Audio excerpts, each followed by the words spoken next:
안녕하세요. 자유교회 이진우 목사가 보내드리는 아침 묵상입니다. 오늘도 예수 그리스도의 향기를 내는 복된 하루가 되시길 바랍니다. 5월 9일 월요일 아침 묵상입니다. 오늘은 아시아에서 지체하지 않기 위하여라는 제목으로 사도행전 20장 14절로 16절의 말씀 묵상합니다. 바울이 아소에서 우리를 만나니 우리가 배에 태우고 미둘레네로 가서 거기서 떠나 이튿날 기오 앞에 오고 그 이튿날 사모에 들르고 또 그 다음날 밀레도에 이르니라. 바울이 아시아에서 지체하지 않기 위하여 에베소를 지나 배 타고 가기로 작정하였으니 이는 될 수 있는 대로 오순절 안에 예루살렘에 이르려고 급히 가미러라. 말씀 묵상으로 한 주를 시작합니다. 한 주간도 복음의 증인으로 살아가시는 복된 한 주간 되시기를 바라며 월요일 아침 묵상 시작합니다. 바울은 고린도에서 배를 타고 지중해를 건너 최종 목적지인 수리아 안디옥 교회로 돌아갈 것을 계획하였습니다. 하지만 바울을 해치려는 고린도 유대인들 때문에 자신이 이미 거쳐왔던 마게도냐로 돌아가야만 했습니다. 바울이 베레아, 데살로니가, 빌립보, 드로아를 돌아오는 동안 성령께서 각 도시를 지날 때마다 바울에게 계시하셨습니다.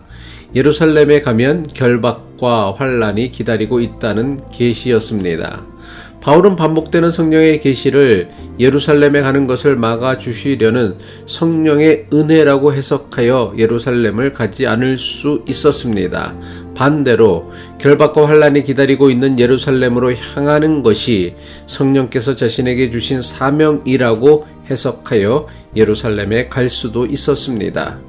자신에게 보여주신 성령의 계시를 어떻게 해석하고 받아들여야 하는지를 깨닫기 위해 바울은 드로아에서 아소까지 먼 길을 혼자 고독하게 걸어간 것입니다. 일행에게서 벗어나 오직 하나님 앞에 홀로 서서 사람의 뜻이 아닌 하나님의 뜻이 무엇인지를 깨닫기 위해 혼자 걸어간 것입니다. 드로아에서 아소까지 혼자 걸어갔던 바울은 먼저 가서 기다리고 있던 일행들을 만나 함께 배를 타고는 미둘레네로 갔습니다. 사도행전 20장 14절이죠. 바울이 아소에서 우리를 만나니 우리가 배에 태우고 미둘레네로 가서 미둘레네에 도착한 바울 일행은 다시 배를 타고 기오와 사모를 거쳐 드로아에서 남쪽으로 약 160마일 떨어진 밀레도라는 곳에 도착하였습니다. 사도행전 20장 15절입니다. 거기서 떠나 이튿날 기오 앞에 오고 그 이튿날 사모에 들르고 또 그 다음날 밀레도에 이르니라. 바울 일행이 도착한 밀레도는 에베소 남쪽 30마일 정도 떨어진 곳에 있던 도시였습니다. 에베소는 바울이 3년이나 머물며 열정을 다해 복음을 전했던 곳입니다.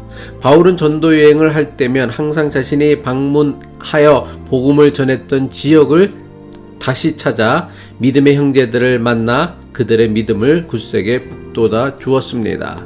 에베소에는 바울이 만나서 믿음을 북돋아 주고 싶은 많은 믿음의 형제들이 있었습니다.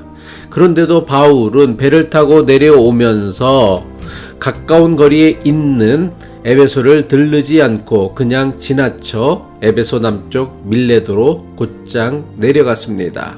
바울은 왜 가까운 거리에 있는 에베소를 들르지 않고 그냥 지나쳐 곧장 밀레도로 내려간 것일까요? 여기에 대해 사도행전은 바울이 아시아에서 지체하지 않기 위해서라고 기록하였습니다.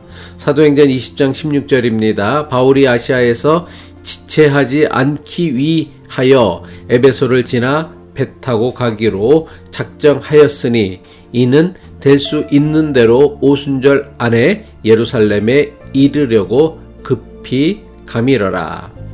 바울은 오순절 이전에 예루살렘에 가기 위해 에베소를 들르지 않고 그냥 지나쳐서 에베소 남쪽 밀레도까지 직행한 것입니다. 오순절은 유대민족 3대 명절 가운데 하나로 6월절부터 7주가 지난 다음 날을 오순절로 지켰습니다. 6월절로부터 50일째 되는 날이라고 해서 오순절이라고 불렀고 6월절로부터 7주가 지난 다음 날, 즉 7일이 7번 지났다고 해서 77절이라고도 했습니다. 바울이 오순절 이전에 예루살렘에 가려고 했던 이유는 여러 가지로 추측합니다. 우선 당시 예루살렘은 큰 흉년을 당해 예루살렘 교회 교인들 대부분이 심각한 경제적 어려움에 놓여 있었습니다. 바울은 오순절 이전에 마게도냐와 아가야 지역의 이방인 교회들이 모은 구제 헌금을 예루살렘 교회에 전달해 주고 싶었을 것입니다. 또한 오순절에는 명절을 지키기 위해 이스라엘은 물론 전 세계로 흩어진 많은 유대인들이 성전이 있던 예루살렘으로 모여들던 때였습니다. 바울은 많은 유대인들이 예루살렘에 모이는 기회를 이용해 복음 전하길 원했던 것입니다. 하지만 보다 결정적인 이유는 속히 예루살렘에 가는 것이 자신을 향한 하나님의 뜻임을 확신했기 때문입니다. 바울은 일행들에게서 홀로 떨어져 드로아에서 아소까지 혼자 걸으며 하나님과 대면하였습니다. 그리고 하나님과의 일대일 대면을 통해 결박과 환난이 기다리고 있는 예루살렘에 속히 가는 것이 주님의 뜻임을 깨달은 것입니다. 자신이 가야 할 최종 목적지가 예루살렘임을 확인한 이상 바울은 한순간도 지체할 수 없었던 것입니다. 고린도를 출발할 때까지만 해도 그가 계획한 최종 목적지는 자신이 목회하였던 수리아 안디옥 교회였습니다.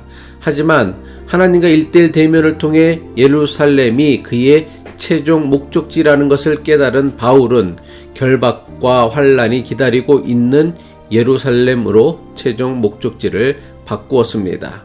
바울이 있던 밀레도에서 예루살렘까지 거리는 지금까지 자신이 지나왔던 빌립보에서 밀레도까지 거리보다 2배나 훨씬 더 멀었습니다. 오순절 전에 예루살렘에 가기 위해서 바울은 3년 동안 목회하였던 에베소를 지척에 두고도 그냥 지나쳐야만 했던 것입니다. 바울은 자신이 가려고 하는 예루살렘에는 자신을 환영하는 사람들이 아니라 자신을 결박하고 박해하려는 자들이 기다리고 있음을 너무나 잘 알고 있었습니다. 그런데도 바울은 예루살렘을 향해 조금의 지체함도 없이 자신의 발걸음을 재촉했던 것입니다. 어떻게 그렇게 할 수 있었습니까?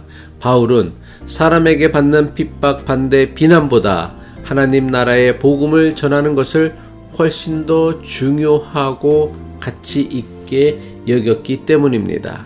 예수님께서는 손에 쟁기를 잡고 뒤를 돌아보는 자는 하나님 나라에 합당하지 않다고 가르치셨습니다. 누가복음 9장 62절의 말씀이죠. 예수께서 이르시되 손에 장기를 잡고 뒤를 돌아보는 자는 하나님 나라에 합당하지 아니하니라 하시니라. 주님께 받은 사명이 있음에도 이리저리 지체하며 제자리만 맴돌고 있지는 않은지요. 사명을 위해 과감하게 앞으로 나아가는 믿음의 용기가 우리에게 있어야 할 것입니다. 기도하겠습니다. 우리의 믿음이 조금 더 앞으로 나아가지 못하고 늘 제자리만 맴돌고 있는 신앙이 아닌지 우리의 신앙을 정직하게 돌아보게 하옵소서. 우리에게 주신 사명을 위해 과감하게 앞으로 나아갈 수 있는 믿음의 용기를 주옵소서. 예수 그리스도의 이름으로 기도합니다.